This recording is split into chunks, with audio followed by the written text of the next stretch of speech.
Y'all, it's Thursday. This is Turkey Stalled of the Day. Coming to you from West by God, Monroe, Louisiana woods.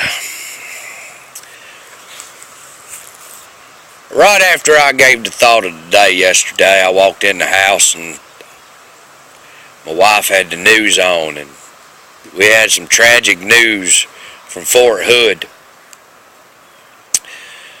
Another one of our brothers couldn't take it no more. He wasn't getting the proper help, and he decided that death was better than life, and decided to take other people with him. Now, some people are going to call this crazy, and some people are going to call it, terroristic and all that. Well, the first one at Fort Hood, that right there was terroristic. That man right there, they should have weeded him out from the get-go. He was even one of them, brain doctors, so he hit it real well. This one here, he was a soldier, specialist.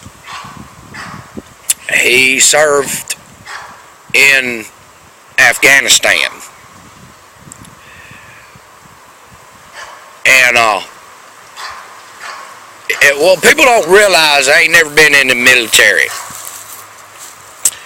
is battle scars just don't come with bullets. There's scars up here. There's scars here in the heart, in the mind. And they bring them home with them. And sometimes they don't even know they got them until they get back home. It's called post-traumatic stress disorder. That's the political term for it. In the military, we call it FUBAR, shell shock. And, some people can't handle a lot of that. I deal with it my own way. But I've made peace with my demon. I've embraced him. I still deal with it, but I embrace him. Now, a lot of us out there can't do that. We deal with it in our own way. A lot of people, they do groups. They do, counseling and so forth. But they have to do that on their own. The government don't give them that. Now, here lately, from what I hear, the government's been trying to help. And that's good. But my thinking is, if you went over there and you dealt with that and you watched your brothers and your sisters get killed or wounded, and you bring that scar up here back home, I don't care if you've seen it or not. When you get back home, I personally believe that the government should debrief every soldier coming back from war. They should evaluate them. They should debrief them. They should find out whether or not they have that scar. And they should follow up. They should follow that person even afterwards. And if they need help, they need to give it to them. More of this is going to happen, y'all. When you are young and you're 18 years old and you're thrown in the military and they're teaching you your war cry and you kill. When you come back, they don't teach you how to be right again. They forget about you. Oh, well, he did his job. He knew how to act. We taught him right. No, you didn't. Okay? Because if you did your job right, we wouldn't be back over here flipping the hell out, pulling a weapon, and killing 3 people plus ourselves. That shit wouldn't happen.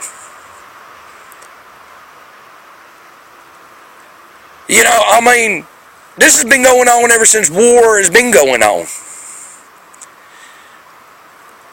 And how much you want to bet they use this for gun control? You know, I posted something today.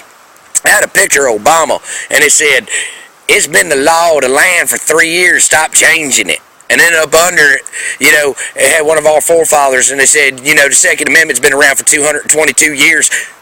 It's been the law. Stop trying to change it. You know, I'm sick of this. I'm sick. These men, these women, they went over there and did a job. For you, for me, for everybody in this country. They deserve to be treated right when they get home. They deserve to have the help that they need to go ahead and transform back into society. Four people lost their lives. 4. Because nobody cared. Nobody seen the signals. Nobody debriefed this soldier. This is a sad day. Because this wasn't about terrorism. This wasn't about somebody hating somebody. This was about a soldier who was lost. Who was hurting. And his government failed him.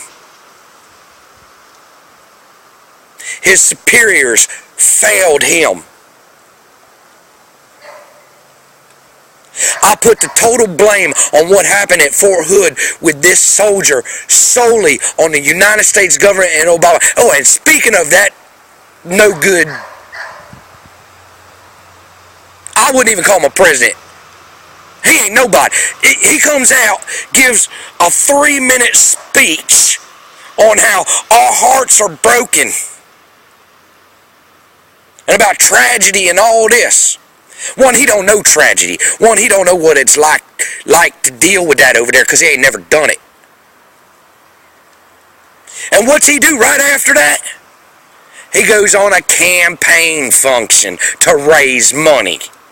What your ass should have done was got on your little Air Force One that you changed the wing on the back of it to put an O on it because you think you're all that, and went to Fort Hood and consoled those families. That's what you should have done as a president. You want to lead by example. That's what you should have done. This country needs leaders, not pussyfooters. I am sick of this. This man needs to go. Things like this happen. It's a tragedy. And we could say he was wrong or right or whatever. He had a problem and nobody helped him. Even the President of the United States, if that's what you want to call him, goes and tries to raise money afterwards. Are you serious? That is a disgrace. Anyhow, that's my thought for today. And as always, Turkey saying peace, love you, and come back and hear me, you hear?